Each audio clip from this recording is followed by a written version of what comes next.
seorang ibu sentiasa mendoakan anaknya dan membuat tetapi tidak melupakan kepada solat berjamaah, tapi tak melupa.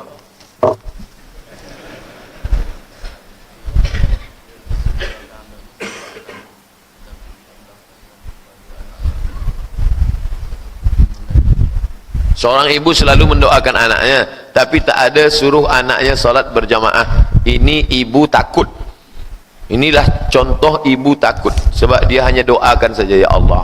Ibu mesti bicara. Saya umur 40 tahun, ibu saya masih hidup, umur dia 70 tahun, tapi dia tak pernah takut pada saya. Walaupun saya ustaz, dia panggil saya Mat. Dia tak pernah panggil saya ustaz, panggil Mat saja. Mat, sini. Kau jangan sakiti hati orang, kau jangan tipu orang, kau jangan. Jadi ibu jangan pernah takut. Kenapa kita takut? Surga dia di bawah tapak kaki kita. Apa kata orang Melayu? Dari kecil terlonjak-lonjak, sudah besar terbawa-bawa, sudah tua terubah tidak. Kalau hendak membentuk buluh, biarlah dari rebung. Semasa rebung itulah mudah kita nak bentuk dia. Jadi tunjuk, ajar Melayu. Tangan menunjuk, mulut mengajar, tak boleh berhenti. Bila kita berhenti, kiamat pun tiba. Saya nama, saya tak nak sebut nama, umur 53 tahun, sudah hampir 13 tahun saya mengalami gangguan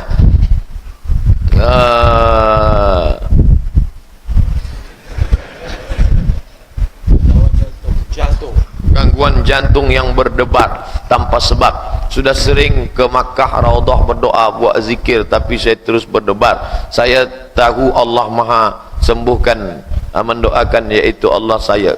Jantung berdebar, cuba pergi hospital, tanya apakah ini penyakit medikal atau ada yang lain. Sebab kawan saya ada, dia ini cek di rumah sakit lebih daripada normal.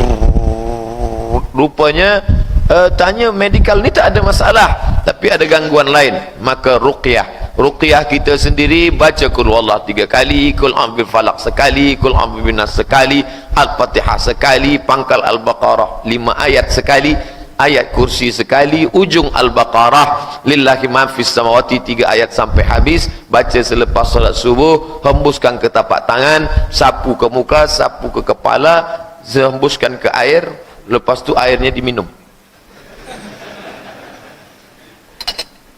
Sisa baki air itu dimandikan untuk menghalau segala hantu segala macam. Selepas itu pula berzikir, beli tasbih, zikir di jantung sebelah kiri.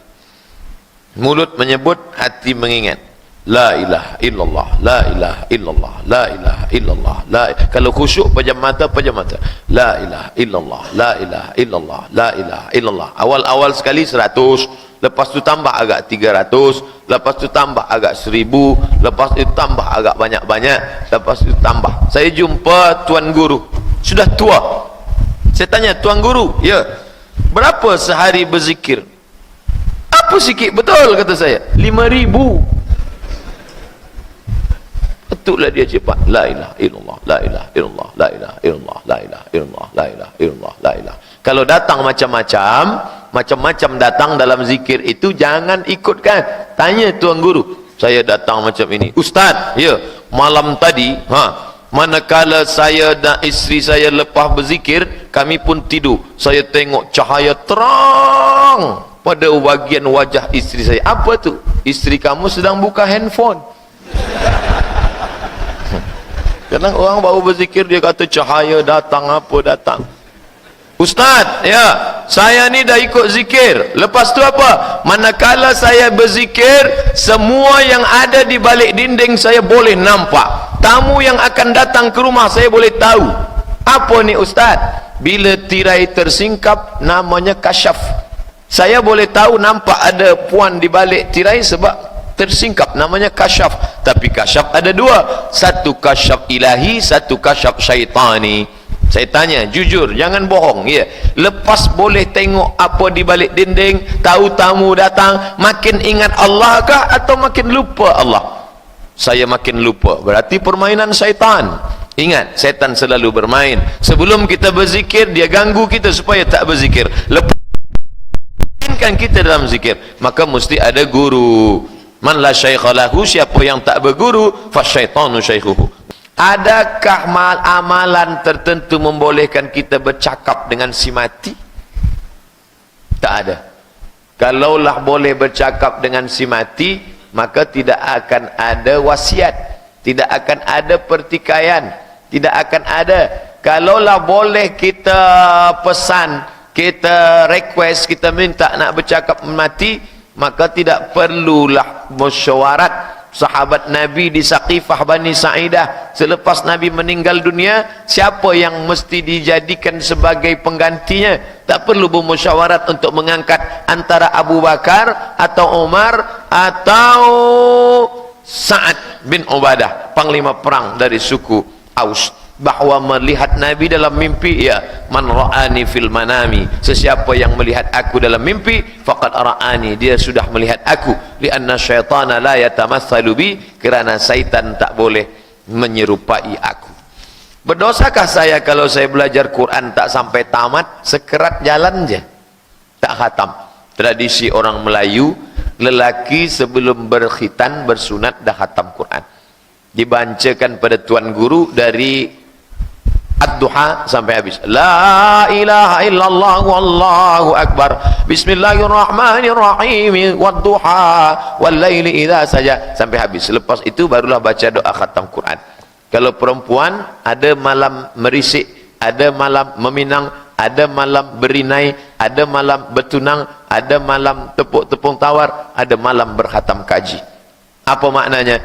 Melayu, satu hembusan nafas, Melayu adalah Islam. Maka bila sudah disebut Melayu, pastilah pakaiannya Islam, pastilah isinya Islam. Maka tradisi yang baik-baik ini kita teruskan. Adapun yang setengah, jangankan membaca, mendengar saja dapat rahmat. Wa idza quri'al Qur'an, kalau ada orang baca Quran, fastami'u lahu, dengar baik-baik, wa ansitu, diam, la'allakum turhamun, dengar saja, dapat apa lagi baca. Tapi jangan sebab saya sampaikan dengar, oh kalau gitu saya berhenti baca, dengar ajalah. Dengar ni anak tangga paling bawah, lepas dengar baca, khatam, lepas baca pahami maknanya, lepas pahami maknanya amalkan, lepas amalkan ajarkan. 5 tangga Quran. Maka yang paling mulia di antara kita ni guru mengaji. Khairukum, siapa yang paling mulia? Man ta'allamal Quran, orang belajar Quran, wa 'allamahu, dan mengajarkan Al-Quran. Saya dalam SMS, WhatsApp wajib dijawab atau tidak salam? Bila kita nak jawab, kita jawab tulis. Bila tidak, kita jawab mulut. Banyak yang tanya saya, Ustaz, saya cakap salam, kenapa Ustaz tak balas? Macam mana saya nak balas salam 2375? Jadi bila Ustaz salam, Waalaikumsalam warahmatullahi wabarakatuh. Boleh saya berkata, tak boleh 10 tahun lagi dari sekarang Dajjal akan keluar. Maka bersedialah kita dengan keadaan tersebut. Tak sampai 10 tahun lagi Dajjal akan keluar. Yang bagi tahu dia nak keluar siapa? Ada, dia miss call. Kita hanya boleh kata bahawa Dajjal akan keluar. Ada 3 tanda dah muncul.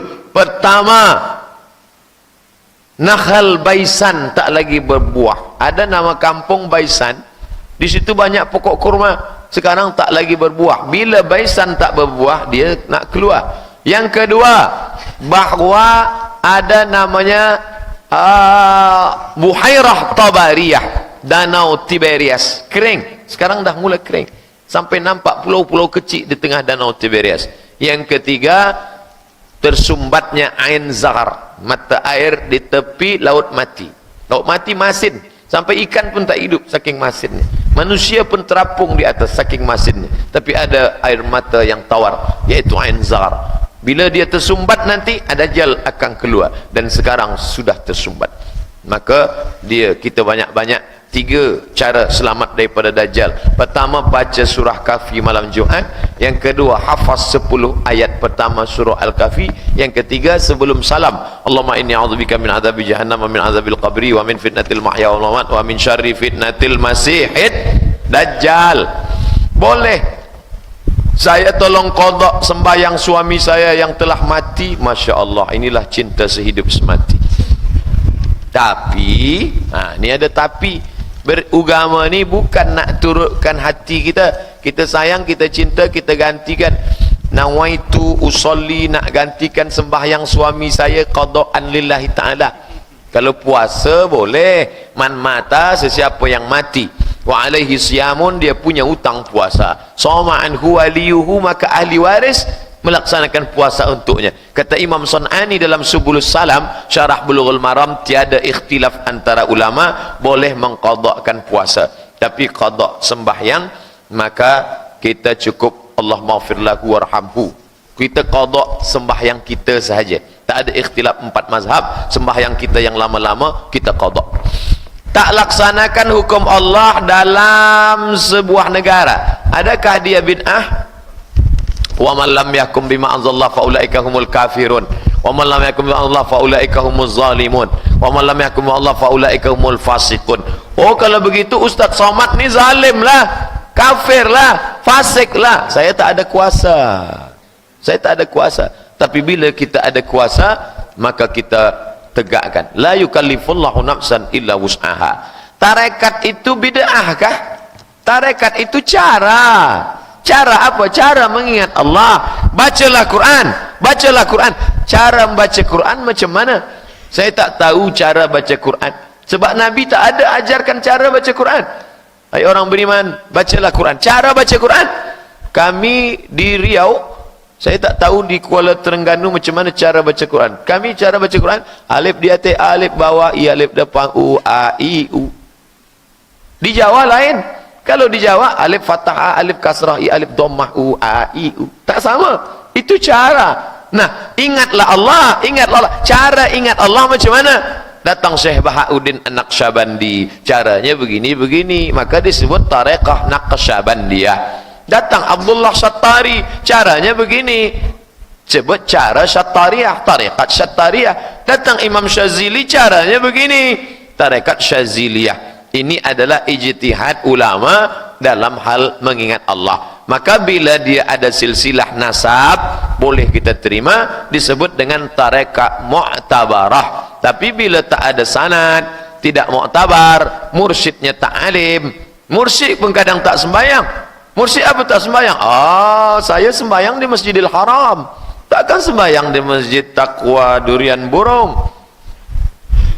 Ustaz Somad, mursyid kami tak sembahyang, kata dia sembahyang Masjidil Haram, tak pernah sembahyang Jumat. Itu batil, tak betul, jangan ikut. Tapi bila mursyidnya alim, Syekh Abdul Halim Mahmud, Syekh Azhar, mursyid tarekat Syaziliyah, baik, tak salah. Dalam hidup perlukah selalu terlalu syadid? Syadid tak syadid ni berilmu. Bagi orang tak sembahyang, dia menengok orang sembahyang tu syadid. Ayo kita sembahyang, awak janganlah terlalu syadid. Apa sembahyang? Yang penting kita baik. Maka syadid tak syadid ilmu. Bila menurut ilmu kita mesti berbuat baik, buat.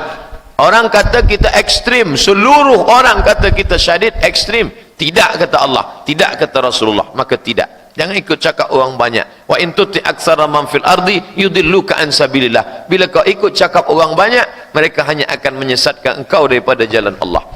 Semasa isteri saya bersihkan, ini udah setengahnya tadi malam, ada setengah yang belum. Mengikut fatwa masa kini, isap rokok adalah haram. Adakah pendapatan menjual rokok itu haram? Bila dia haram, maka memperjualbelikan hasilnya haram. 3, dilarang Rasulullah. Naha Rasulullah SAW an samanil kalbi, jual anjing. Wa mahril baghi, hasil wang dari perempuan jahat. Wa ulwanil kahin, duit bomoh. Sebab apa? 3-3 ni haram, maka hasilnya pun haram. Bolehkah saya berkata pada seorang perempuan bekas kekasih lama, mengapa dikenang juga yang lama? Tapi dah taubat, dah hijrah, bukalah handphone, cari nombor dia, buang. Bila suami awak mati, saya akan ambil awak sebagai isteri saya. Oh, ini maknanya tak putus. Maka kita tak boleh.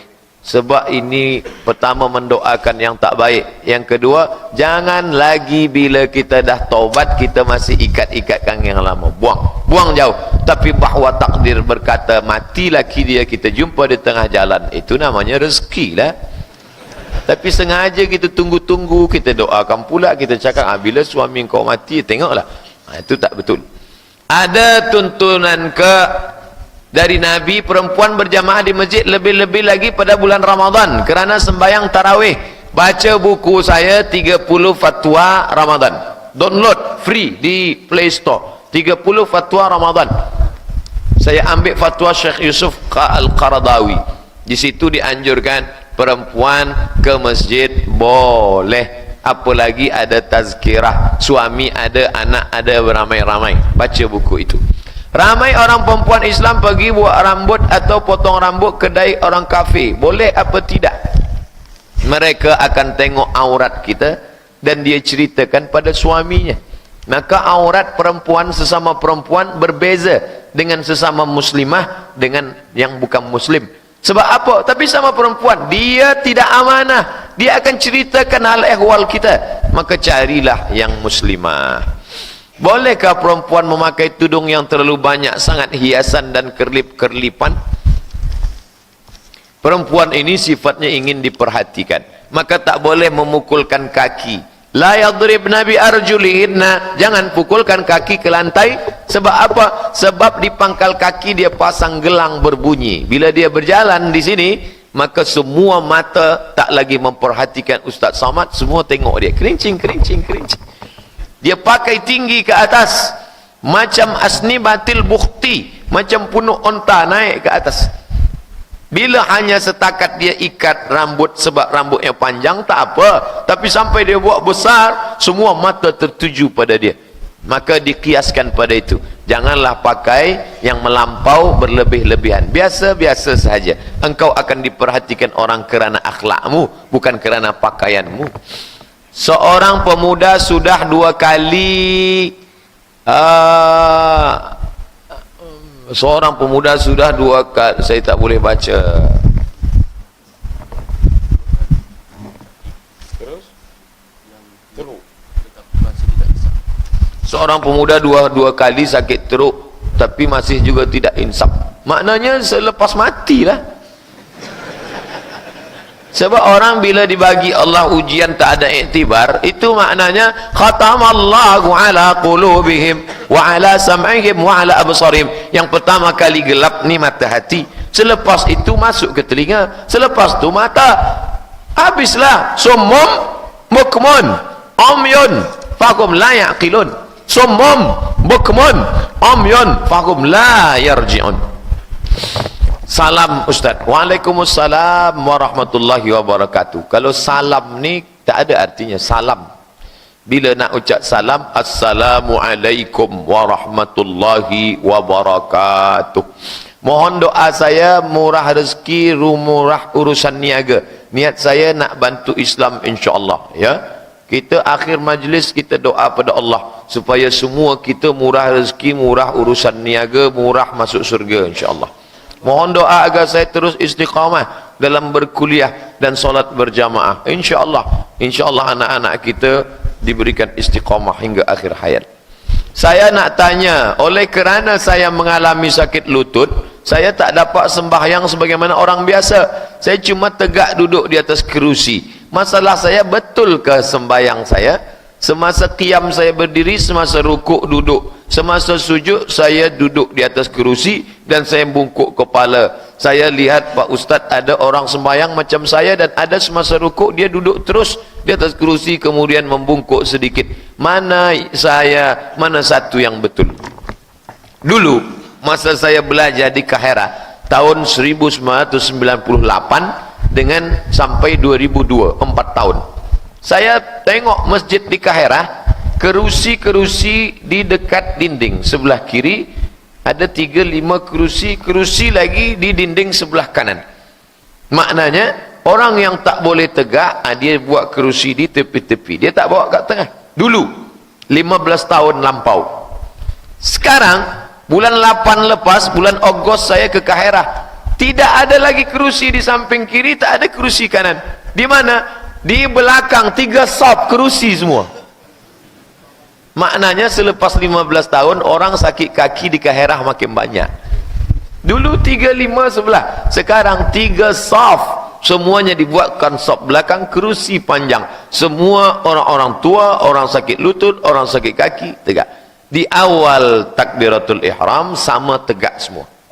Jadi bukan dari start dah duduk, di awal tu tegak semua. Bila boleh tegak, Allahu Akbar, ikutkan imam baca iftitah, baca Fatihah, baca ayat. Lepas itu manakala rukuk, bila masih boleh rukuk dia ikut rukuk, bila tak boleh rukuk, itulah dia duduk. Allahu Akbar, barulah dia duduk.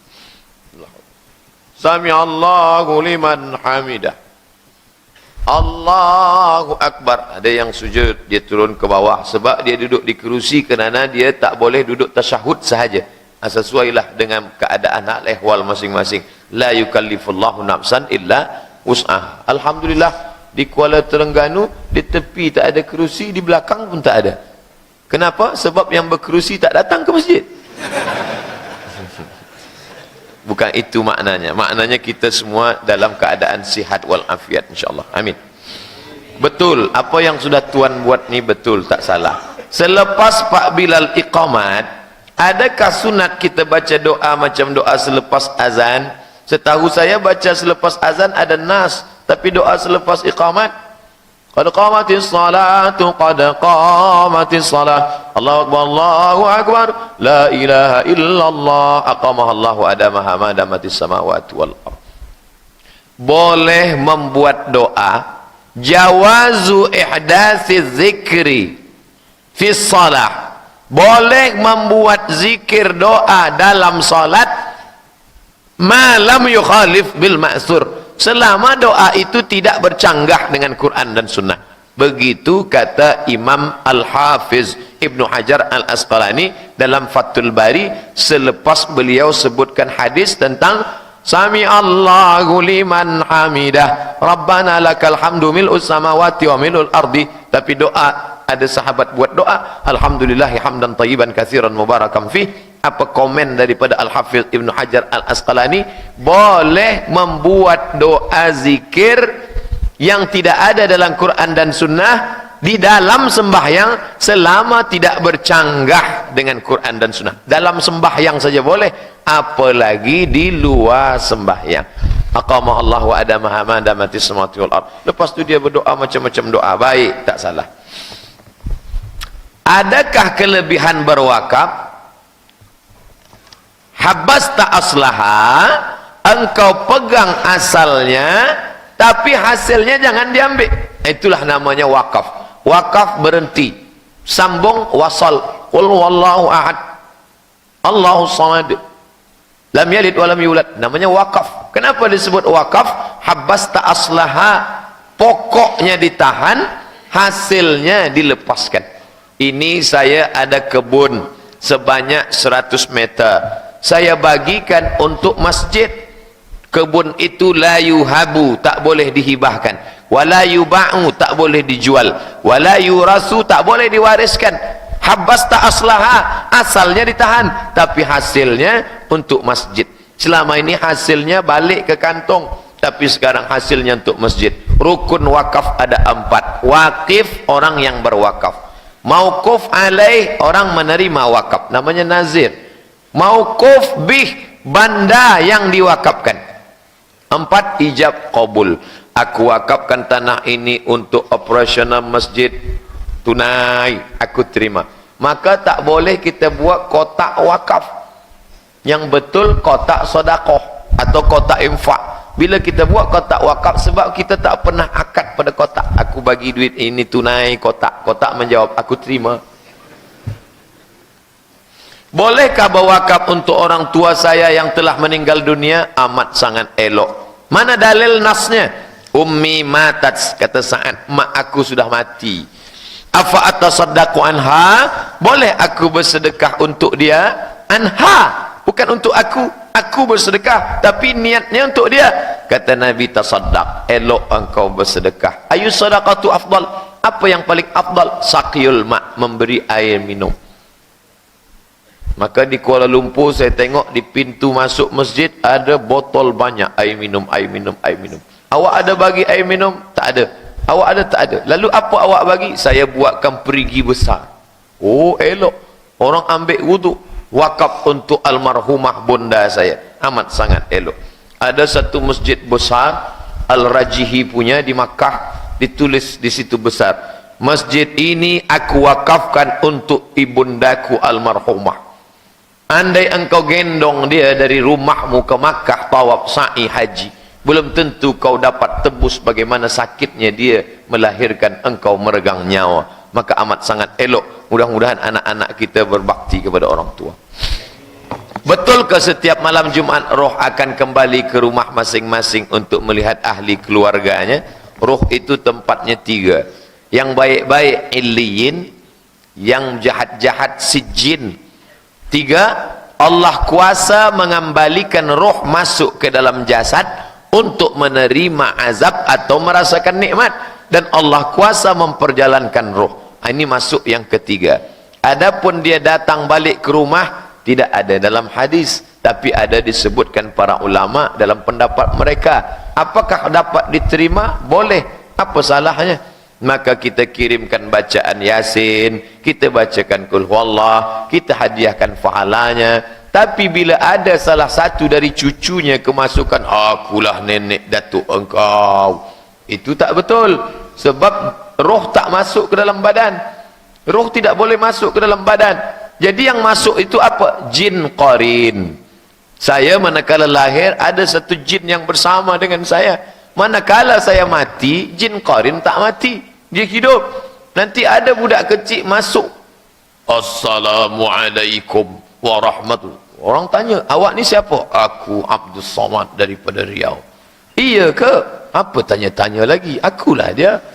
Itu bukan Abdul Somad, itu jin qarin. Maka kita ruqyah, kita baca ayat kursi, kita baca ta'awuz untuk pergikan dia. Jadi dulu masa Syekh Muhammad Abduh di Europe, ada rupanya tradisi mereka di sana memanggil roh, tahdirul arwah. Syekh Muhammad Abduh ni orangnya smart, cerdas. Kau nak panggil roh siapa? Kata Syekh Muhammad Abduh, boleh tak panggilkan roh Jesus Christ? Saya nak tanya dia, dia mati di palang salib ke mati di mana? Kata mereka, oh ini tak boleh sebab ni roh VVIP. Kita tak boleh jemput dia.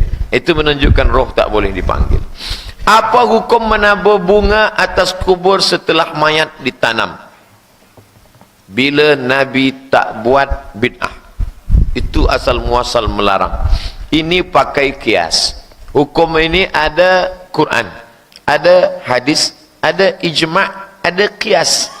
Kalau pelepah korma dicucukkan bertasbih, kenapa engkau letak pelepah korma? Kerana pelepah korma bertasbih, tasbihnya sampai ke bawah. Apa kata Imam Nawawi? Bila tasbih pelepah korma sampai, apalagilah bacaan Quran orang beriman. Itu qiyas, namanya qiyas aulawi.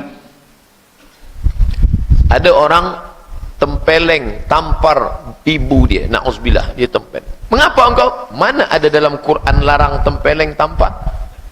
Mana ayatnya? Yang ada dalam Quran kan la taqul lahuma uff, jangan katakan ah. Qiyas aulawi, sedang mengatakan ah saja tak boleh, apalagi menampar. Itu qiyas. Bagi setengah orang menolak qiyas. Saya tak pakai qiyas, kata dia. Sedangkan pelepah korma saja sampai, pelepah korma, daun-daun pun bertasbih. Oh, kalau macam tu saya tak nak letak daun, jadi pokok kelapa 3 batang. Mengapa orang letak bunga? Mungkin bila tidak ada, dia tengok pandang takutlah, menakutkan. Tapi bila dia letak-letak bunga, maka mata dia tak takut. Kemudian ada harum-harum, bunga-bunga tu harum. Bila itu tujuan dia tak salah. Tapi bila tujuan dia, sesiapa sahaja yang meletakkan 7 macam bunga, maka 7 hari dijauhkan dari neraka. Oh, itu tak betul, batil. Nah, ini mesti difahami dengan baik. Ustaz, boleh dalam satu solat pakai 2 mazhab? Misalnya rakaat pertama bangun dari sujud mengepalkan tangan, Allahu Akbar, mazhab Syekh Albani. Habis itu ditumpuri. Saya pribadi tidak menganjurkan campur mazhab. Khawatir jatuhnya tetap bolos, ngambil mudah-mudah. Apalagi bagi yang awam bolak-balik hati. Bagus satu mazhab. Tapi kalau dia buat bangkit dari pertama begini, habis itu begini, tak batal, karena tidak saling membatalkan. Yang tak boleh itu mencampur, tapi saling membatalkan. Itu bagaimana menyikapi ketua masjid Pak arogan sampai dia bilang masjid ini dibangun kalau tak karena saya? Ini mau bertanya, curhat. Saya selalu menghindari orang menulis kertas hanya untuk caci maki sumpah serapah. Kalau ada yang tak cocok, wa amruhum syura bainahum, musyawarah. Saya ketua masjid. Saya ketua masjid. Kalau tak percaya datang masjid. Tengok nama itu ketua Abdul Somad. Ada seorang jemaah hari-hari duduk di kedai domino, pergi ke gelap malam, bahkan langsung azan subuh menjadi imam. Orang fasik tak boleh jadi imam. Orang fasik tak boleh jadi imam. Harus ada fit and proper test. Saya ketua masjid, tapi saya tak bisa jadi imam. Karena kalau sudah ceramah ini malam ini ceramah, pulang besok tak keluar suara. Kalau saya tahu diri, saya tak pernah jadi imam. Saya sampaikan kedua adik-adik, kalian jadi imam. Kalian berdua jadi imam ganti-gantian. Kalau kau sedang ada tugas keluar, jangan sampai bilang tinggal. Angkat imam betul. Masjid dari kecil, tak harus masjid kecil. Dekat rumah, masjid komplek rumah. 62 anak muda bacaan bagus. Jangan asal mau dia masuk. Tapi imam setuju, kau maju. Aku mau kau maju. Tukang laga ayam maju, main gaplek maju, kapur maju. Tak bisa begitu. Ini ibadah jangan main. Pak Ustaz tolong sarahkan hadir nomor 115. Tolong sarahkan hadis nomor 115 kitab Lu'lu'ul Marjan. Hadisnya cukup panjang.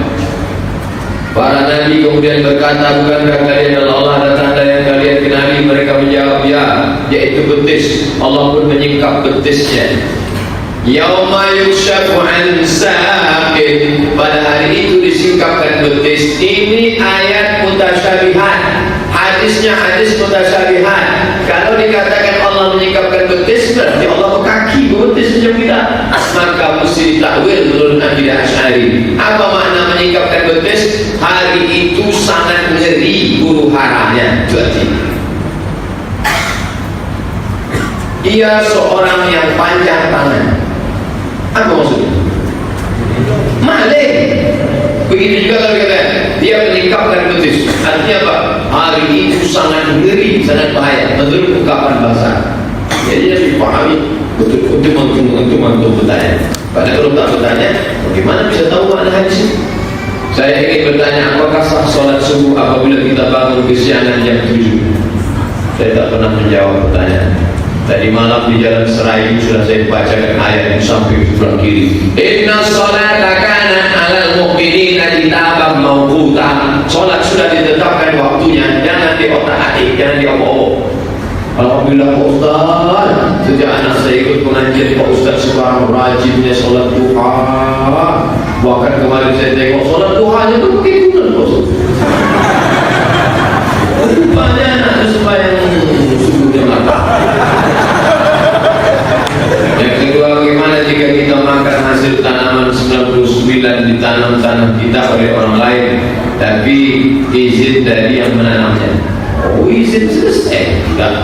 Asal dah izin dia dah. Pak, izinnya Pak ya? Iya, yang tak boleh itu tak ada izin. Anak-anak muda, ada yang ambilnya mangga kawan. Itu mangga menanam tanah, kenapa kau ambil? Dibacakannya ayat lillahi ma fis samawati wa ma fil ardh. Segala yang di langit segala yang bumi milik Allah.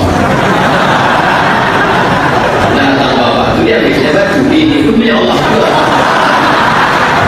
Kau tahu? Ayat pula. Asal dah izin dia berlah. Izinnya dari dia. Banyak anak muda ini izinnya dia. Ambil mangga yang ambillah.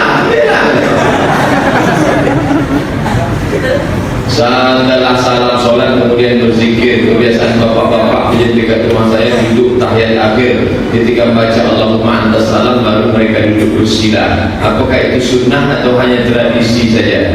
Masalah duduknya bersila, masalah duduknya tawarruk, masalah duduk, pokoknya sampai selesai salam bebas. Mau duduk tawarruk, mau duduk bersila, mau duduk selonjoran, mau menungging, tak apa. Karena sholat itu dari mulai takbiratul ihram sampai salam. Assalamualaikum warahmatullahi wabarakatuh. Habis itu dia bersilah besar. Ada hadis jika salah seorang dari kalian mengantuk saat sholat, hendaknya dia tidur hingga hilang kantuknya. Bagaimana jika mengantuk saat masih khutbah Jumat? Banyak orang tidur saat khotib berkhutbah. Apa hukumnya? Kalau duduknya itu pantatnya menempel ke lantai, tidak bersandar, tidak bergeser, maka duduknya tak batal. Tapi kalau bersandar atau sampai saking ngantuknya terlukup dia ke muka, ketika dia terlukup ke muka itu pantatnya terangkat, batal sholat. Adapun dia tak mendengar khutbah itu, la salatalah. Faman la fala jum'atalah, tiada Jumat baginya, maksudnya tak sempurna Jumatnya. Makanya kalau saya khutbah, suara saya paling kuat khutbah. Kenapa? Karena pernah saya tak khutbah mengantuk saya. Ketika khotibnya kuat itu langsung saya. Kenapa kalau saya khutbah, kaum muslimin, mana saya tengok orang yang apa mengantuk situ saya. Apa hukumnya minum susu kudaria?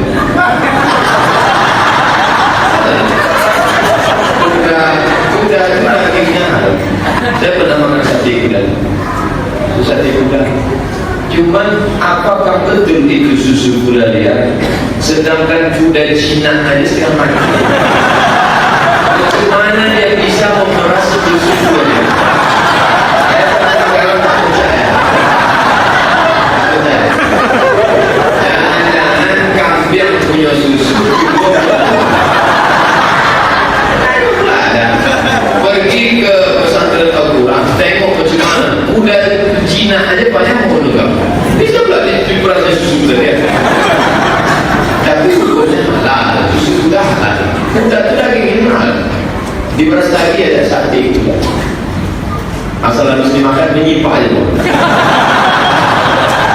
Di kampung saya orang kampung sering mengangkat kuning, kain kuning ke kuburan orang-orang soleh dengan maksud minta berkah. Apakah ini termasuk syirik? Minta berkah orang soleh bukan membawa kain kuning. Allahumma inni atawassalu ilaika, aku bertawassul kepada engkau berkat kemuliaan Syekh Abdul Qadir Jailani. Begitu, bukan kain kuning di bawah. Tidak betul. Bertawassul namanya, bertawassul dalam doa, bukan kain kuning di bawah. Apa hukumnya perempuan sholat Jumat? Perempuan yang ikut sholat Jumat tak perlu sholat zuhur lagi, gugur fardu. Maka di Masjid Nabawi dilarang perempuan sholat Jumat. Perempuan yang sholat Jumat di sekolah karena perintah guru. Apakah tak sholat zuhur? Adik-adikku, anak-anakku yang sholat Jumat di sekolah, tak sholat zuhur. Bolehkah baca Quran hanya sampai doa saja? Karena puji-pujian tak hafal, mengaku aja.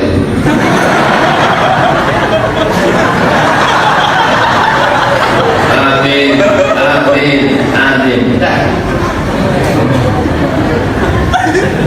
Al-Imam Junnah, imam itu tanggung jawab. Asal sudah ikut berjamaah, tanggung jawab dia. Kau tak baca Quran itu besar sekali. Ustaz, boleh tak kita berteman dengan orang yang telah murtad? Jangan. Orang murtad itu mesti dipancung kepala. La tahillu dan memberi muslim illa bi ihda salat. La halal dalam muslim menjadi tiga. An-nafs bin nafsi pembunuh, halal dalam as-sayyibu zani, perempuan sudah bernikah berzina, rajam sampai mati. Yang ketiga, at-tariku lidiri al-fariqul jamaah murtad. Mesti benci dia.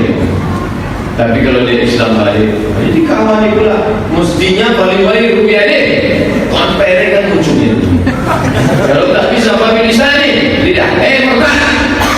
Kalau tak juga sanggup pakai qalbi dengan jauhi musuh. Saya menemani dia, mau ngajak dia. Jangan-jangan pancing pula bila dia paus. Bagaimana menurut Ustaz mengenai film Omar? Saya belum nonton. Tengok dulu. Siapa yang memproduksinya? Kalau yang membuatnya orang Islam dari Mesir, film di Mesir mesti diizinkan oleh lembaga Al-Azhar. Kalau boleh buat. Ada badan sensor Al-Azhar.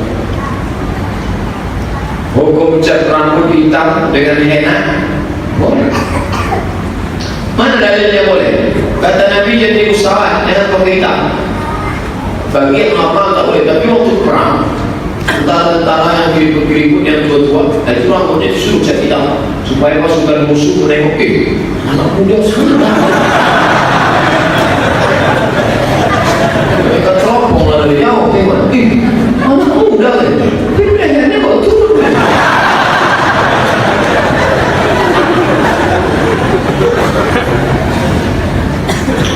Saya memiliki mertua yang suka sumpah serapah terhadap anak-anaknya, termasuk saya kena juga. Ucapannya jelek, sedih saya bosan. Padahal saya tak pernah mertua saya sholat. Saya kalau orang tua mesti sebutkan berapa umurnya. Karena dalam surat Yasin, wa man nu'ammirhu, siapa yang kami panjangkan umurnya, nunakkishu fil khalqi, kami balikkan kejadiannya sebudak-budak. 70, 75, 80 balik sebudak-budak. Menangis ributnya mengadu, emaknya umur 80. Kami siapkan masakan Pak Ustaz di meja makan. Pergi dia ke tetangga menangis. Apa kata dia? Supaya nanti menantu bukan nyiapkan makan. Kami belikan baju baru Pak Ustaz, dipakai bajuku ya. Pergi dia ke tetangga. Tengoklah menantu. Sampai menangis saya Pak Ustaz. Gimana nih Pak Ustaz? Saya jawab 9 kata. Orang tua macam Quran buruk, dibaca tak terbaca, dibuang ke dosa. Orang tua macam Quran buruk, dibaca tak terbaca, dibuang ke dosa. Jadi gimana sikap kamu? Tunggu aja sampai hilang sendiri.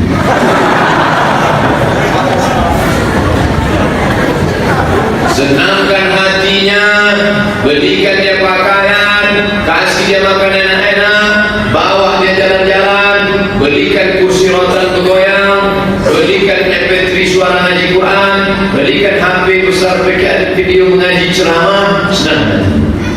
Apapun kata dia sumpah serapah, diam. Nanti setelah dia meninggal, insya Allah tak akan menangis. Tapi kalau dilawan dia sebarang sumpah serapah, begitu dia meninggal, kesal tak sudah, kemana risau hati kan ku alamatkan. Sudah kalau nampak nanti anak menjaga dinding,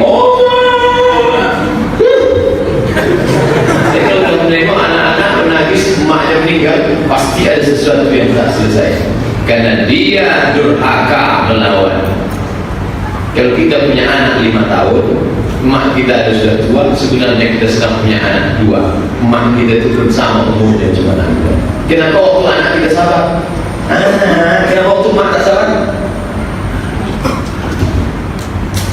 Bagaimana hukumnya kalau suami saya pecandu narkoba, terus saya menggugat dia cerai? Pertama, pecandu narkoba tidak akan sembuh kalau digugat cerai.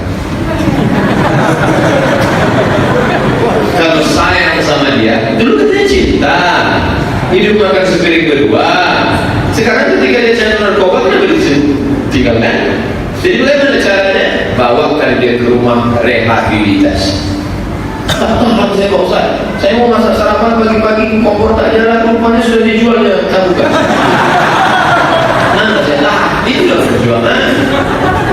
Bawakan dia. Ada 2 tempat rehabilitasi. Pertama, BNN, Badan Narkotika Nasional Bandung. Yang kedua, Suryalaya, tempat Abang Ano, TKN, Tarekat Qadiriyah Bandung Sholatnya. Setelah dia sembuh, maka insya Allah kau akan menjadi orang yang hebat. Ayat di Allah juga rajulan wahidan. Satu orang dapat hidayah yang 6, khairun min humurin na'am, lebih baik daripada kau memiliki seekor unta yang. Itu jihad ibu tu surga begitu. Banyak surga lain Pak Ustaz. Pak Ustaz, di perumahan saya banyak anjing, sudah meresahkan. Apakah anjing itu boleh dibunuh? Lapor ke Pak RW, lapor ke ketua perumahan. Jangan main bunuh-bunuh aja. Apalagi anjing kawan itu mahal, di perkara ya. Anjing herdet hampir sebesar anak sapi Ustaz. Kita bunuh. Begitu selesai dibunuh, ditanya, kenapa kau bunuh? Kata Ustaz Somad, kemarin bunuh. Saya sudah dipanggil Pak Kapolsek. Bagaimana menghadapi anak yang keras kepala dan tak menyelesaikan orang tuanya, padahal orang tuanya susah dan dia minta yang tidak. Membentuk ulu biarlah dari rebung. Rebung bisa dibuat melengkung melingkar, tapi kalau sudah menjadi bambu yang keras, kalau tak dia patah kepala bawah pecah. Ini bambu sudah keras. Ini 40 tahun, adik saya 37 tahun, sama-sama laki-laki, sudah tua-tua dah. 40, 37, namun melawan emak sampai sekarang tak ada. Dari kecil tak biar berani kami melawan. Ya. Ini kok bisa melawan? Berarti dari kecil itu salah setting. Tapi doa tak ada terlambat. Ibu malam di tahajud, di sujud terakhir minta sama Allah, ya Allah, Engkau yang membolak-balikkan hati anakku, ya Allah, tolong ya Allah. Aku memang sudah salah setting dari awal, ya Allah.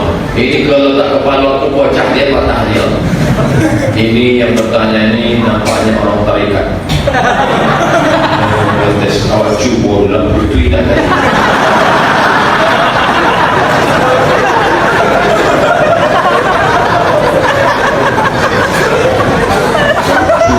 Ustaz itu kan nampaknya lama di Mesir, tarikat Naqsyabandiyah, dari putri saja. Dan nanti surek aja nanti baca, nanti sirik dulu. Saya ingin bertanya, apabila sering begadang, mana? Bila sering begadang karena sholat malam, sering sakit-sakitan, apakah itu tak apa-apa? Sholat malam tak perlu lama-lama, paling setengah jam, 1 jam selesai tidur balik. Bukan begadangnya saya khawatirkan, begadangnya sendiri sakit. Tahajud bagus. Ketika dalam malam sepi sunyi, maka jantung, paru-paru paling kuat tengah malam, maka bagus di bawah, sehat. Apalagi mandi malam, mandi malam sehat. Mandi yang penyakit itu setelah maghrib sampai tengah malam, jam 12, jam 1, jam 2, bagus terapi mandi malam, bersih, segar. Bukankah itu tandanya kita tidak menjaga nikmat kesehatan tubuh?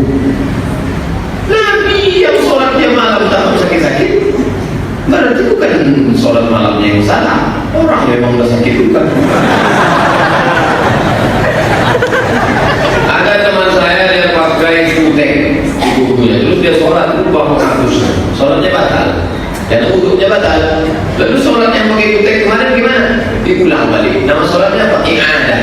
Sholat itu ada 3, adaan, qadaan, i'adatan. Sholat apa kemarin? Zuhur.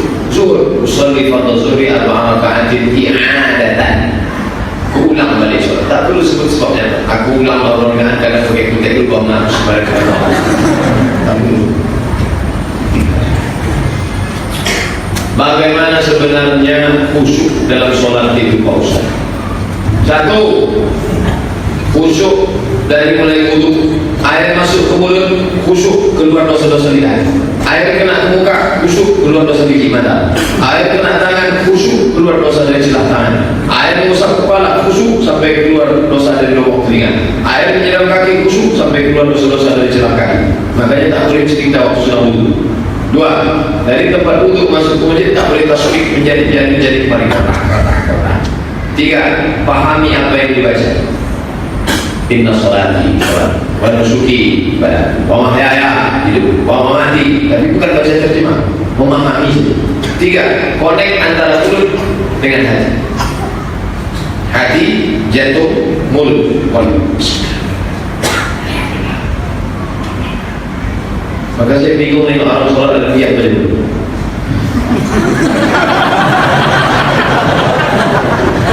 Mulut menyebut khabar, ya. Nabi juga kalau sholat mulutnya bergerak apa tidak? Bergerak. Dari mana kau tahu? Bintirah dia hati. Ku tengok jenggotnya dulu. Connect. Sholat ini macam bawa motor, agak-agak naik ke trotoar terus, agak-agak masuk ke gas terus, agak-agak mau menabrak orang, macam bawa nyetir mobil. Apakah ada dalil mengenai tarekat dengan menempatkan zikir pada makom tertentu?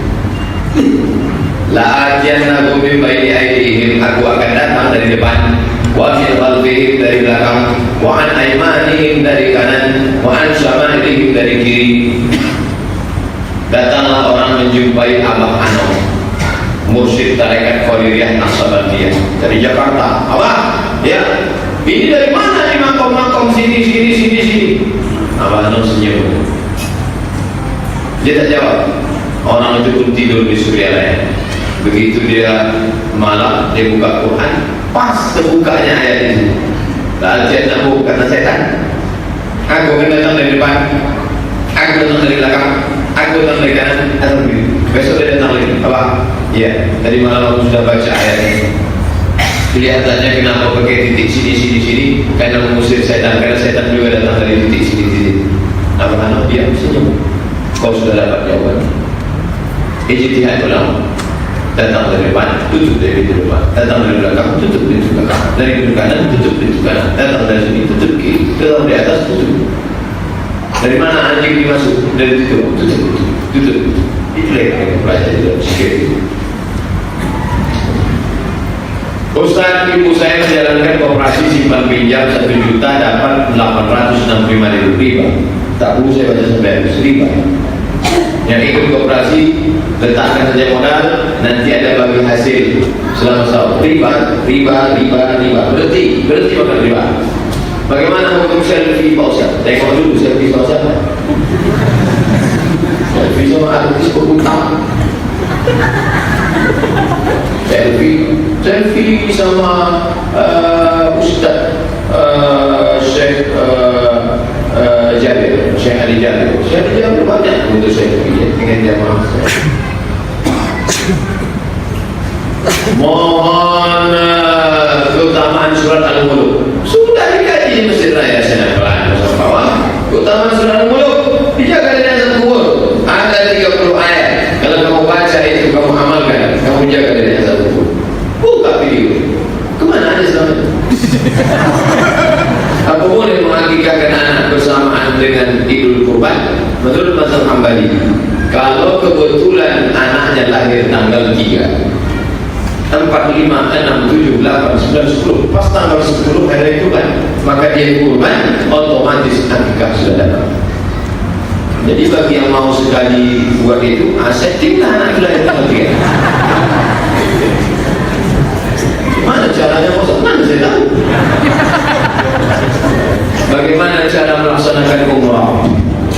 Niat di miqat. Di mana miqatnya? Bir Ali kalau kita dari Madinah. Labbaik Allahumma umrah. Dah. Habis itu tawaf 7 putaran. Habis itu sa'i bolak-balik Safa Marwah. Habis itu tahallul cukur rambut. Habis itu tertib berurutan. Sah. Itulah umrah. Selama di perjalanan coba, labbaik Allahumma labbaik, labbaik la syarika lak labbaik, innal hamda wan ni'mata lak wal mulk la syarika lak. Kalau saya bimbing begitu, datanglah gaya dari Jawa. Wah, Pak kok kasar banget.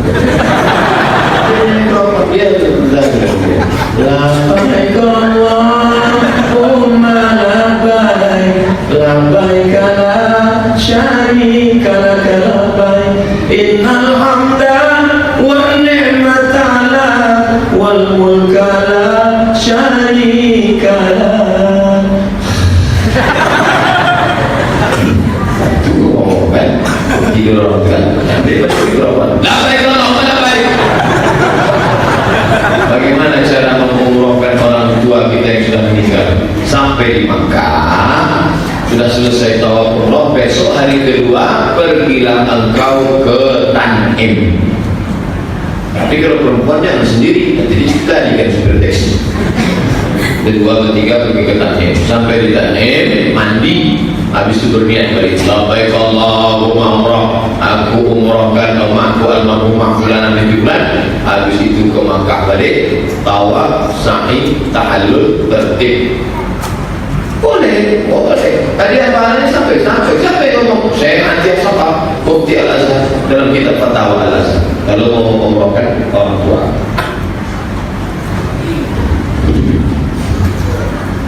Saya punya anak perempuan usianya 21 tahun. Saya sendiri dengan keadaan dan sering malu. Ustaz, anak saya tak mau mendengar kata-kata saya dan dia merasa benar. Saya suruh berhijab, dia tak mau. Kepala bocah. Setelah setting dari awal, nasi sudah jadi. Banyak-banyaklah berdoa. Nanti malam tahajud, di sujud terakhir, minta sama Allah. Mulut tak pernah berhenti membebel. Kenapa tak pakai baju panjang? Kenapa tak pakai di luar? Begitu ibu berhenti merepet, kiamat sudah terjadi. Mengapa di sana ingin menikah para laki-laki dibuat bimbang oleh pihak orang tua perempuan? Orang tua perempuan itu banyak tak mengaji, jadi dia jual anak gadisnya. Padahal kalau dia mengaji, idza ja'akum man tardawna dinahu wa khuluquhu, kalau datang laki-laki meminang anakmu, baik akhlaknya, baik agamanya, nikahkan dia. Illa taf'alu takun fitnatun fil ardi wa fasadun 'arim, kalau tak kau lakukan, dia akan menjadi musibah fitnah terbesar. Hal itu terjadi macam-macam fitnah gara-gara orang tua tak menikahkan anak yang baik. Saya baru pulang dulu waktu masih belajar ceramah. Selesai tausiah, datang bapak-bapak sama ibu-ibu. Ustaz Somad, kami ingin tidak hanya sebagai jamaah, tapi ingin Ustaz bagian dari keluarga ya. Habis itu pergi pulang ke sana, bisa datang ke rumah Ustaz? Bisa. Pas datang ke rumah, tak lama setelah itu, sebentar ya Ustaz, kita ambil air putih, keluar anak gadisnya bawa air.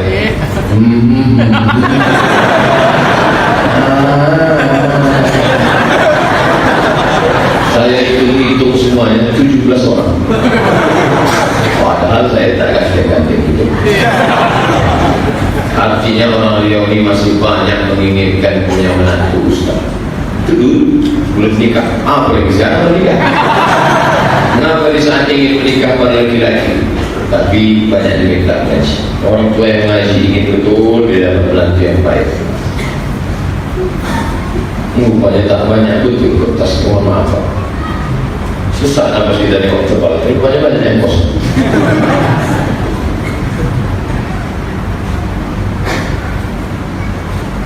Mengapa kalau korban harus kekah dulu? Siapa yang bilang? Kenapa kalau mau korban harus kekah dulu? Akikah saya tanggung jawab ayah saya, sedangkan korban saya tanggung jawab diri saya. Maka kalau saya dulu tak diakikahkan ayah saya, tak ada urusan. Tidak wajib. Saya belum bilang akikah wajib. Tak ada masalah dengan akikah wajib. Ini banyak orang sekarang tak korban. Oh, kenapa tak korban? Tak korban akikah. Dia tahu itu lah saja. Ini tak betul. Tak ada alasan kalau tak korban, tak akikah, kalau tak korban. Maka saya sampaikan, jangan lupa, banyak orang kena amnesia sekarang. Siapa saja yang belum akikah, maka dia tak ada berkait sama korban, nanti ada duit berkorban lah. Sekarang yang belum akikah, balik dari sini, langsung pulang, telepon www.kurban.com. Kambing. Yang belum akikah, mau mengakikahkan dirinya sendiri, boleh. Buka kitab, sudah saya tulis 37 masalah populer akikah setelah dewasa. Silakan akikah. Besok siang, insyaallah saya habis sholat Jumat datang.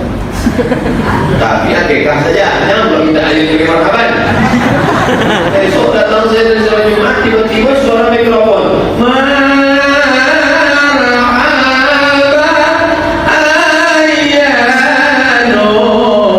Awak sanggup dia ayat cucunya. Nenek dulu dia. Boleh. Minta potong rambut belakang.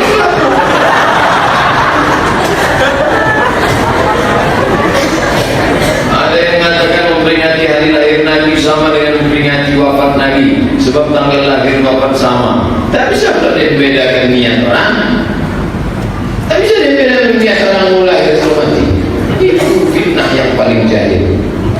Kan bisa orang bedakan mana lahir mana mati. Apa hukumnya mau berdoa pakai kemenyan? Saya baru pulang dari Kuala Lumpur, habis ceramah dengan Ustaz Azhar Idrus. Jam 12 diajak ke rumah Habib Ali. Dia bilang jam 12 bertamu ke rumah Habib, gimana? Tak apa-apa, Habib sudah turun. Sampai turun Habib sudah tegak. Sampai di rumah dihidupkanlah kemenyan. Bukur dari Ud Gahar. Habis buangan itu berasa. Setiap ke rumah Habib Muhammad di sini. Begitu juga. Untuk apa? Mengadu buangan. Dan saya pun nyimpan di rumah. Setiap kali umrah saya hidupkan. colokan listrik, hidup menyala, masukkan buku. Waktu pengajian di Mesir itu, jadi fungsi penyanyi itu buku itu untuk mengharumkan ruangan. Tapi kalau niatnya untuk mengharumkan ruangan, tapi kalau niatnya memanggil hantu, jelangkung. Tanya lu, ini kita hidupkan untuk apa nih? Mengharumkan ruangan. Baik, tak salah. Apa benar kalau ada kucing yang minta makan waktu kita makan di restoran tempat umum, artinya kita kurang sedekah? Kucing itu senang banyak makan kita.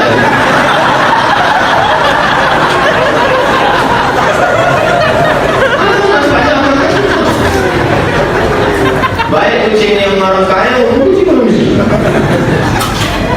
Mana yang benar Pak Ustaz dalam bacaan doa sebelum tidur? Bismika Allahumma ahya wa amut atau Bismika Allahumma amitu wa ahya wa yahya? Bismika Allahumma ahya wa amut.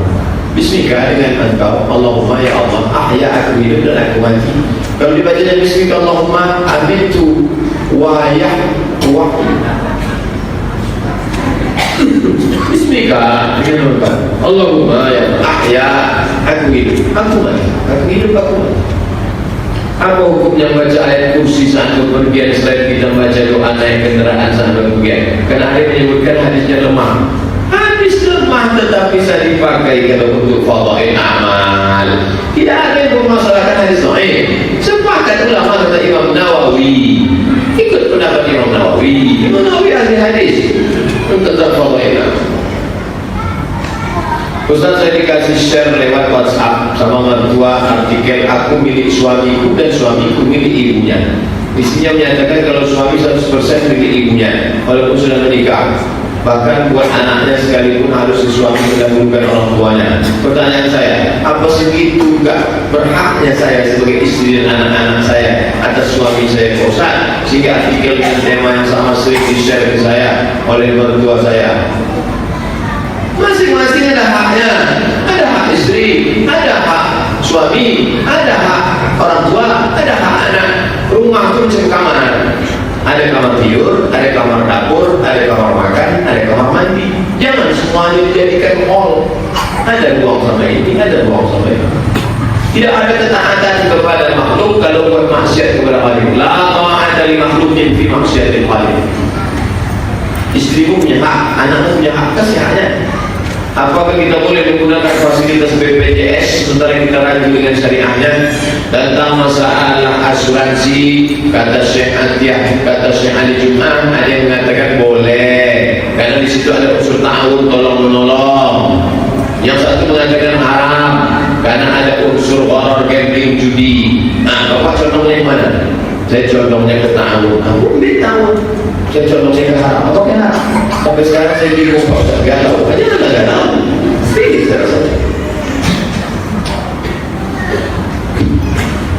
Ustaz, apakah lebih mulia menjadi ibu rumah tangga atau wanita karir? Sementara suami mengizinkan untuk bekerja.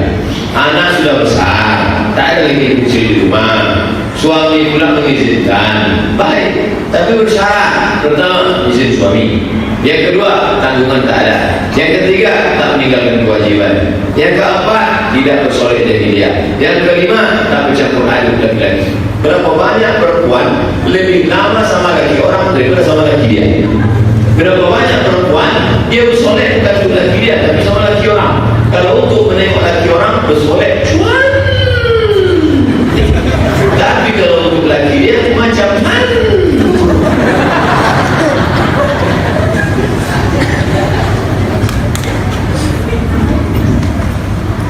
Mohon doa Pak Ustaz agar saya hamil dan punya anak yang soleh-solehah. Banyak-banyak berdoa Rabbi habli minas sholihin. Di akhir majlis kita akan berdoa. Jika suami istri menceritakan orang lain, apakah termasuk riba? Riba ceritakan orang lain, makan bangkai saudaranya, berpindah transfer amal kita ke dia. Apa hukumnya sunat bagi wanita? Mazhab Syafi'i, anak perempuan wajib dititan. Ustaz, dokter tahu kita, bidan tahu kita, cari itu ke kampung yang pandai kita ya. Karena itu menurunkan libido seksual. Itu program barat punya kerja. Tontonan yang maksiat, makanan yang membangkitkan libido seksual, malah ditengoknya macam-macam. dia pula tak disunat, maka mau berzina saja bawahnya. Mazhab Syafi'i difitan. Anak keponakan saya, saudara-saudara mara saya suruh cari dan kamu fitan. Apa hukumnya percaya kepada hal yang berbau mistis, menebak sifat seseorang, kelakuan, dukun, ramal? Man ata kahinan, siapa yang percaya kepada ramalan? Walaupun kalau salatun arba'ina lailah, tak diterima sembahyangnya 40 hari 40 malam. Bagaimana dengan saudara kita yang meninggal dunia karena bencana alam, jika tak ada fardu kifayahnya? Apakah mereka tak mengalami kehidupan alam kubur sebab mereka tak punya kuburan? Alam kubur bukan yang 2x1 itu, Mas Bro. Alam itu disebut alam barzah. Orang yang mati ditelan ikan hiu, yang dimakan 1000 ikan piranha, rohnya tetap mengalami alam barzah. Kalau dia baik namanya ikliyin, kalau tak baik namanya sijin. Bukan yang 2x1 tu. Tapi tak mustahil Allah kirimkan roh bisa di situ. Tapi bukan itu satu-satunya. Jangan nanti ada orang mati dimasukkan CCTV ke dalam. Habis itu tengoknya, kalau tak ada datang malaikat itu. Bukan cuma situ alam itu. Alam barzah, baca kitab Roh Ibnu Qayyim Al-Jauziyah, sudah dibedah dulu Dr. Mustafa Omar kan. Apakah Nabi Muhammad berselawat untuk dirinya sendiri? Ya, Allahumma sholli ala Muhammad wa ala ali Muhammad. Kita mendoakan diri, Rabbi habli nasari, Rabbi fili wa hidayah. Selawat itu isinya artinya doa. Ya Allah, berikanlah doa untuk Abdul Somad. Sama dengan Nabi Muhammad, ya Allah, berikanlah doa untuk Muhammad. Karena selawat artinya doa. Apakah Nabi Muhammad juga mengucapkan syahadat sama seperti umat Islam lainnya? Nabi Muhammad SAW tak perlu masuk Islam. Kenapa? Karena nama dia sudah tercantum di tiang aras sebelum dia wujud dalam bentuk tulang daging dan darah. Rabbana zalamna anfusana, kata Adam waktu bertaubat, ampunkan dosa karena sudah makan buah khuldi berkat Muhammad. Kata Allah, dari mana kau tahu Muhammad? Muhammad belum lahir. Ketika engkau ciptakan aku, ya Allah, ku angkat kepalamu, ku tengok ada tulisan Muhammad di tiang arsy. Muhammad SAW sudah dimuliakan Allah sebelum Adam AS. Begitu kata Syekh Sayyid Muhammad Alawi Al-Hasani Al-Maliki dalam kitab Mafahim Yajib An-Tusohah. Baca dia. Apakah pinjam uang di bank konvensional berikannya ke tanah untuk bangun rumah? Dari harapan. Beri, bukan cuma makan ibadah. Alhamdulillah dari Banjarmasin bisa ketemu langsung Ustaz. Alhamdulillah. Bagaimana cara menutup mulut saat menguap, Pak Ustaz? Idza tasa'aba ahadukum, kalau kamu menguap, falyarudda mastata'a. Kalau kamu menguap, falyarudda, tahan. Bagaimana tahan? Jangan dilebarkan. Karena ada orang pergi ke rumah sakit dalam keadaan begini. Kenapa? Rupanya untuk lebar engselnya bergeser. Tapi saya takut kali. Maka ditahan. Tahan. Tidak nanti sahadu itu kalau kamu bersih, waliyakfir sautahu, rendahkan suaranya, waliyallah yadaihi ala wajhi, letakkan tangan. Kalau bersih kedua. Tapi kalau menguap satu, kalau bersih rendahkan suara. Ini ada orang bersih, tak mengaji. Hadis Nabi, wa'alamu yanju ahlukum bi'amal wal anta surah wala ana. Tak ada yang selamat, tak ada masuk surga kena surga amal. Wala ana illa ayataghammada li Allah bi rahmatihi, kecuali melainkan dengan rahmat Allah Subhanahu wa taala. Apakah Nabi Muhammad tak dijamin selamat? Nabi Muhammad selamat. Yang dijamin siapa? Nabi Muhammad dijamin Allah Subhanahu wa taala. Tapi jaminan itu kenapa? Karena rahmat Allah. Makanya kita minta rahmat. Rabbi firli warhamni. Orang mati kita minta rahmat. Allahumma firlahu warhamhu. Makanya orang mati itu juga dengan almarhum, orang yang dapat rahmat Allah. Bagaimana pandangan zakat profesi? Ada sebagian orang berpendapat tak ada dalil tentang zakat profesi. Sepakat semua ulama tentang zakat profesi. Somat zakat profesi profesi. Tengok video. Sepakat ulama tentang zakat profesi. Mereka ikhtilaf bagaimana cara ngitungnya. Apakah dengan emas atau dengan dagang atau dengan tanaman? Cara ngitungnya ikhtilaf. Fikih zakat Yusuf Qaradawi, S3 disertasi dia di Al-Azhar. Saya seorang pedagang punya banyak hutang. Istri saya suka bersedekah dan nyuruh saya agar banyak-banyak sedekah. Saya bingung mana yang saya utamakan, sedekah atau bayar hutang. Bayar hutang wajib, bersedekah sunat. Masih bersedekah sunat yang wajib. Sama dengan orang ngasih supaya kopiah bahagia, kita sebenarnya wajib. Ini orang tak ngerti fikih aulawiyat, skala prioritas. Pak Ustaz, aku hukumnya orang Islam mengikuti partai yang pemimpinnya orang kafir. Wa may yatawallahu minkum fa innahu minhum. Siapa yang memilih orang kafir jadi pemimpin, maka dia kafir. Bagaimana kafir suntik, Pak Ustaz? Akad nikahnya sah, ya. Dah. Sel telurnya punya istri, ya. Spermanya punya suami, ya. Dibantu oleh dokter proses pembuahannya, boleh. Dokternya amanah, 4 syarat. Pernikahannya sah. Sel ovumnya punya istri, spermanya punya suami, dokternya amanah, sah. Tapi kalau dokternya tak amanah, dicampurnya punya guling. Begitu anak lahir, mancung, mata biru. Amazing. Wow. Bukan awak. Bagaimana hukum orang sudah nikah keluar rumah selalu mengaku dirinya lajang? Bah, dia mau kawin lagi. Saya tak berapa kali ditanya jamaah, sudah punya istri? Nanti saya nampaknya masih lajang. Maka kita ini harus jujur. Man ghasyana falaysa minna. Siapa yang menipu bukan umat Muhammad SAW. Baik dalam masalah status diri maupun Nabi Ibrahim AS waktu ditanya sama petugas kerajaan, man halal, siapa ini perempuan ini? Ukti katanya, ini saudari. Dia tak bilang istri, ini saudari. Setelah lepas pergi, bertanya Sarah. Kata Sarah, Ibrahim, kenapa kau bilang aku saudarimu? Kalau kau bilang kau biniku, nanti dia ambil raja itu suka ambil menyerang. Kenapa kau bilang saudari? Oh, itu maksudnya. Begitu juga nanti kalau bapak sama ibu sedang makan, tiba-tiba datang cewek cantik. Bapak, ini siapa saudari? Justru ibu tanya, kenapa mau bilang saudari? Kalau kau bilang kau istriku, itu suka mengambil raja.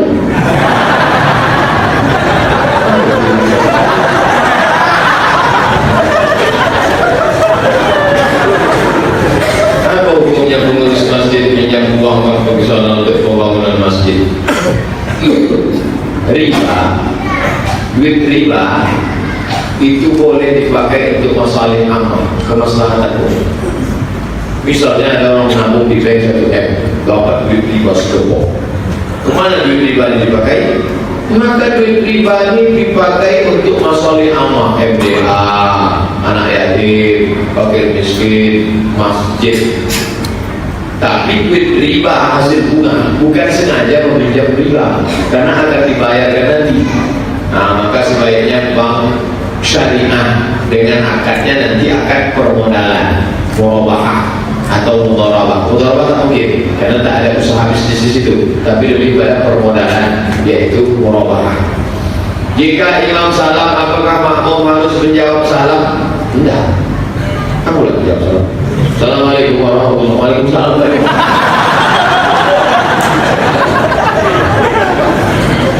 Apakah ada ketentuan bahwa disunatkan setiap sholat subuh Jumat baca ayat surat tertentu, surat sajadah? Sunnah. Baca buku saya 77 sunat saya jawab sholat. Sunnah. Rakaat pertama Alif Lam Mim Tanzilul Kitabi la raiba fihi min Rabbil Alamin. Rakaat kedua Hal ata 'alal insani hinun minad dahri lam yakun syai'an madhkura. Nama ayatnya sajadah, nama sujudnya tilawah. Sunnah. Tapi tak wajib. Bagi yang hafal buat, yang tak hafal tak usah. Bagaimana posisi duduk pada rakaat kedua terakhir? Apakah duduk ada perbedaan? Harus sesuai dengan cara duduk imam? Mazhab Syafi'i, duduk terakhir itu pantat menempel ke lantai. Mau 1 rakaat, mau 2 rakaat, mau 3 rakaat, asalkan rakaat terakhir maka duduknya tawarruk, pantat menempel ke lantai. Mazhab Hambali tidak. Kalau tak ada tasyahud awalnya, duduknya iftirash, duduk di tapak kaki kiri. 1 rakaat, 2 rakaat, sholat Jumat, sholat Qobliyah, sholat Ba'diyah, duduk di kiri. Tak ada tasyahud awalnya, maka duduknya di tapak kaki kiri. Ini cerita sudah lama, baru sekarang sampai bukan baru. Maka banyaknya error. Cerita sudah lama, udah basi. Ustaz, apa hukumnya suami menyakiti hati istri? Zalim, haram, ittaqu zulmah, jangan kamu buat zalim. Fa inna zulma zulumatun yaumil qiyamah. Perbuatan zalim akan menyebabkan kau dihukum hari kiamat. Makanya Nabi tidak pernah menyakiti istrinya. Manggil nama pun tidak pernah. Aisyah, Nabi panggil ya Umairah, wahai engkau yang putih kemerah-merah. Boleh panggil biniku yang Umairah, apa salahnya? Tapi dia tak putih, tak apa. Balik dari sini. Nah, sebagai yang Umairah. Apa mengejek? Inilah kau sebutkan. Kenapa menerapkan pengajian Ustaz Ustaz? Yang Umairah. Jangan terlalu jujur. Ini pimitan panggil dia Hajar Aswad. Kenapa boleh? Solat fajar dengan solat Qobliyah itu Pak Ustaz, bagi yang solat di rumah sama solat sunat fajar. Nama solatnya solat fajar. Solat sunatnya solat fajar. Nama solatnya solat subuh. Solat sunatnya solat Qobliyah subuh. Mojo sampai mamon. Rakaat pertama kuliah yang kafirun, rakaat kedua qul huwallahu ahad. Di rumah bagus, kalau rumahnya dekat masjid. Rumahnya jauh di masjid, terlambatlah. Saya kurang setuju dengan pendapat beberapa ustaz yang berpendapat bahwa mahar sekadarnya. Sementara zaman sekarang semua bahan makanan mahal. Mohon penjelasannya Ustaz.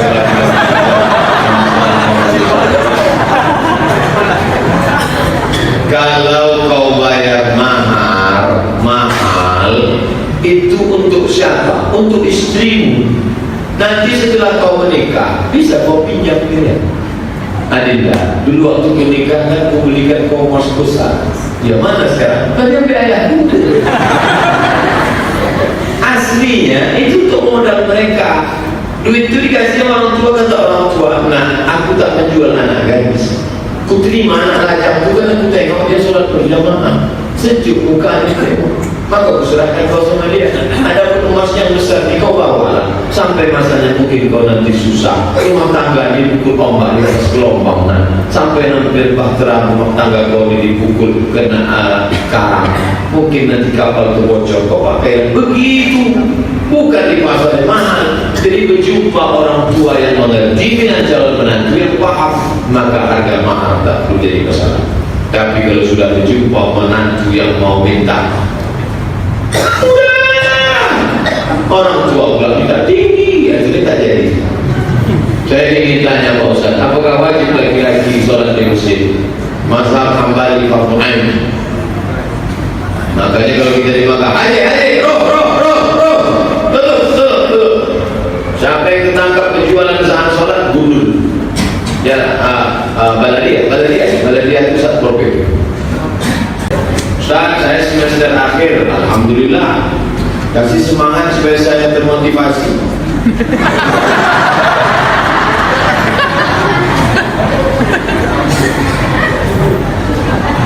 Mana caranya?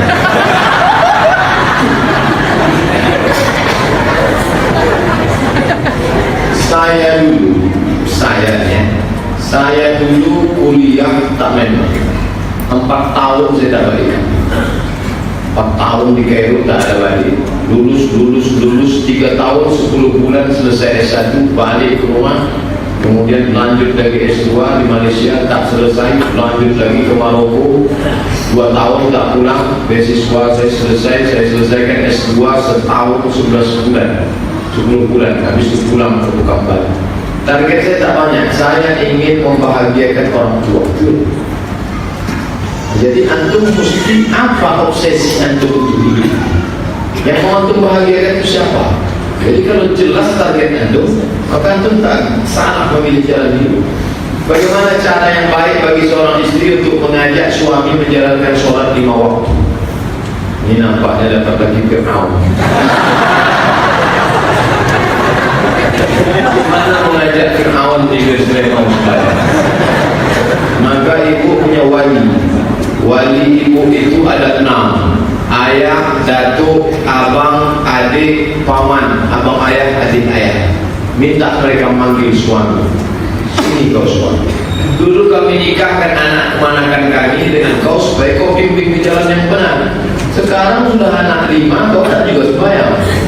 Jadi kau mau ni kemana? Apa kau mau mati kami campakkan ke Indonesia? Ya mesti kasih tahu. Tugas wali itu bukan cuma aku nikahkan kau dengan anakku dengan mahasiswa tunai. Itu berjaya. Bagaimana hukum sholat dalam keadaan masih bertatu, sedangkan sudah berusaha menjadi lebih baik hijrah? Tatu sudah dibuat lama. Tatu tidak menjadi penghalang. Gara-gara itulah orang bertatu tak mau sholat. Orang bertatu tak sholat di mana? Bertatu. Ustaz dari Sulaiman, jamaah tabligh, gara-gara orang menjadi tatu dia tak tobat. Sampai akhirnya waktu di Bali dia tanya ke Ustaz, Ustaz, saya ini bertatu tapi sholat gimana? Kata Ustaz tabligh yang mendakwahi Ustaz dari Sulaiman, bertatu sholat enggak masalah. Yang masalah itu enggak bertatu enggak sholat. Maka tatu tidak menghalangi wudu. Ceramah tentang tatu sudah saya sampaikan di masjid PMC. Masih ada video. Tulis saja di situ somat tatu ente. Tatu tak menghalangi wudu. Dia present.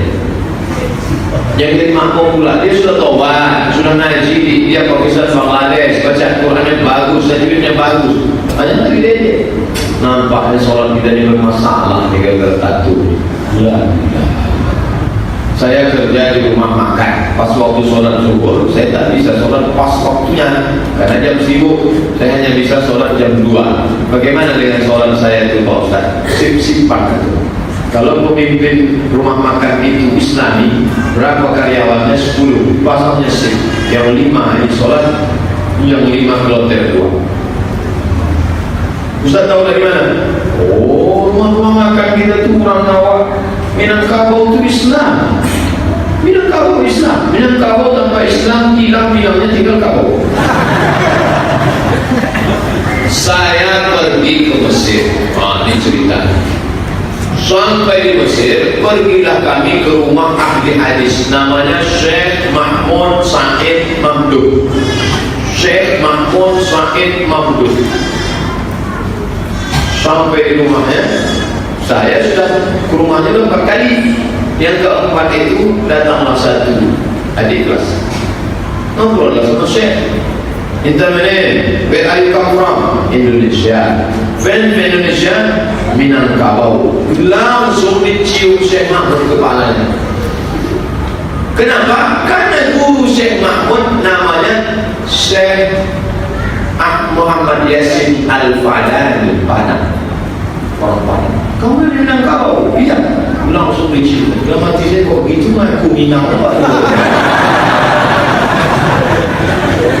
Minangkabau ulama besar Syekh Ahmad Khatib Al-Minkabawi, Imam Masjidil Haram. Minangkabau. Pendiri PRT Syekh Sulaiman Ar-Rasuli, Inyak Candong, Minangkabau. Buya Hamka, Minangkabau. Nasir, Minangkabau. Oleh sebab itu kalau ada orang Minangkabau tak mengizinkan karyawannya sholat, berhenti jadi orang Minangkabau. Bagaimana kalau orang lebih memilih memperbagus rumah daripada berangkat haji? Mati buat rumah lah. Wal hajjul mabrur, haji mabrur, laisa lahu jazaa illa jannah. Tak ada balasannya kecuali surga. Rumah biasa-biasa saja sudah. Tapi berbeda sekali. Dia habiskan duit 50 juta untuk pasang railing sana, railing sini, pasang sana, pasang sini. Keramik yang sudah diribut ganti, WC yang sudah jongkok mau tegak. Begitu rumah siap, awak pun masuk rumah, kumat sekdan tu mati. Ini awak pun berlaki sekali lagi. Habis rumah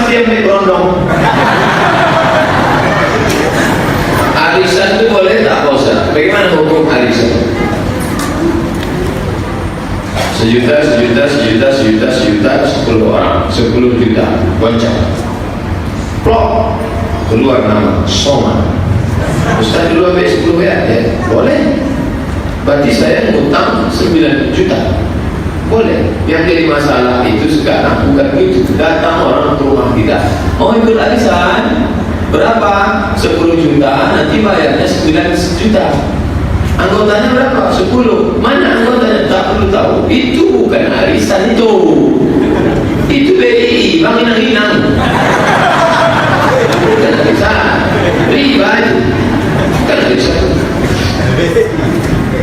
Bagaimana cara merubah gengsi orang tua tentang mahar? Karena zaman sekarang banyak orang tua yang membuat mahar putrinya puluhan juta, sehingga menyebabkan terkena bagi putranya, menyebabkan timbul. Kalau mahar mahal, maka zina murah. Itu sudah hukum sebab akibat, simbiosis mutualisme. Asal mahar mahal, maka zina murah. Banyak orang tua sekarang lebih mau makan di laut daripada makan di pinggan. Pak, kami pinang anak bapak ya, wangi biru. Wah, apa ini? Begitu dibawanya anak gadis sana kemari, Pak, aku sudah nikahlah. Akadnya pun lain bunyi. Kunikah oh, dikata nasi sudah jadi tai ayam.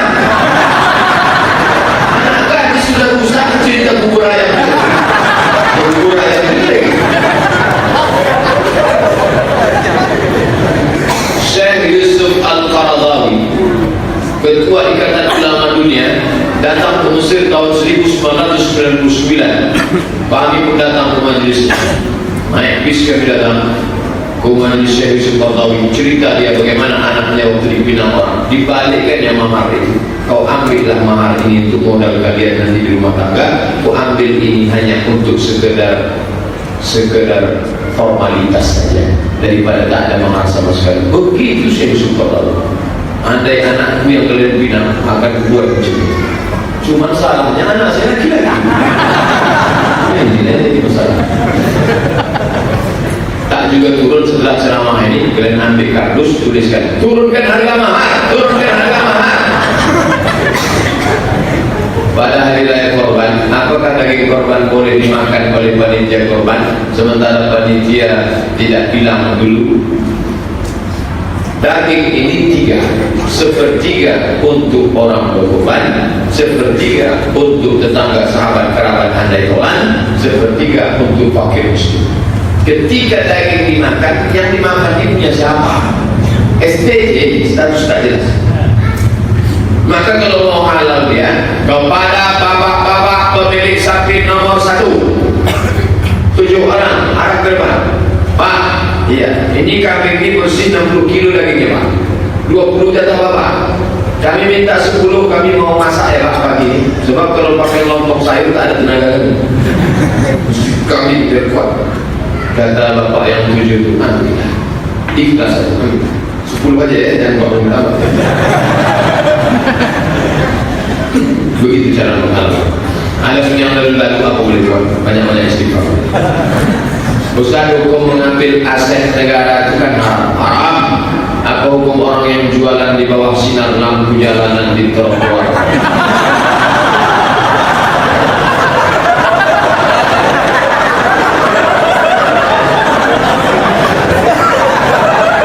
Ada seorang ulama namanya Imam Ahmad bin Hanbal. Namanya Imam Ahmad bin Hanbal, atau dikenal dengan nama Imam Hanbal. Datanglah seorang perempuan ke rumah Imam Hanbal. Assalamualaikum. Waalaikumsalam. Aku mau tanya hukum Hanbal. Silakan. Aku kerjaku menenun kain, tapi aku tak bisa siang karena anakku kecil. Waktu malam anakku tidur, aku pun menyulam menenun kain. Tapi tak ada lampu karena suamiku susah. Ketika tentara-tentara sedang lewat bawa lampu, ada situlah aku tenun kain. Pas dia pergi, aku pun berhenti. Lewat lagi tentara bawa lampu, aku tenun kain. Pertanyaannya, halalkah kain ini kujual? Menangis Imam Ahmad bin Hanbal. Kata Imam Ahmad bin Hanbal, kau ini siapa? Aku adik Bishri Al-Hafi. Bishri Al-Hafi seorang ulama sufi besar, sampai tak mau pakai sendal karena dia malu menjijakkan. Suatu hari dia pulang ke rumah dalam keadaan mabuk, hujan turun, nampaknya kertas tulisan Bismillah hanyut. Diambilnya, ditempelkannya ke dinding, habis itu dia tidur. Dengarnya suara, sebagaimana kau sudah mengagungkan namaku, maka aku agungkan namamu, wahai Bishri Al-Hafi. Sejak itulah dia menjadi hidup zuhud. Adik perempuannya menanyakan, boleh tak menenun kain memakai cahaya lampu punya pemerintah? Oh, jadi ini nampaknya habis baca cerita kisah Bishri Al-Hafi, cuma agak dimodifnya sedikit. Halal dipakai. Oh, halal. Tak ada yang dirugikan sekali. Salatullah, salamullah ala.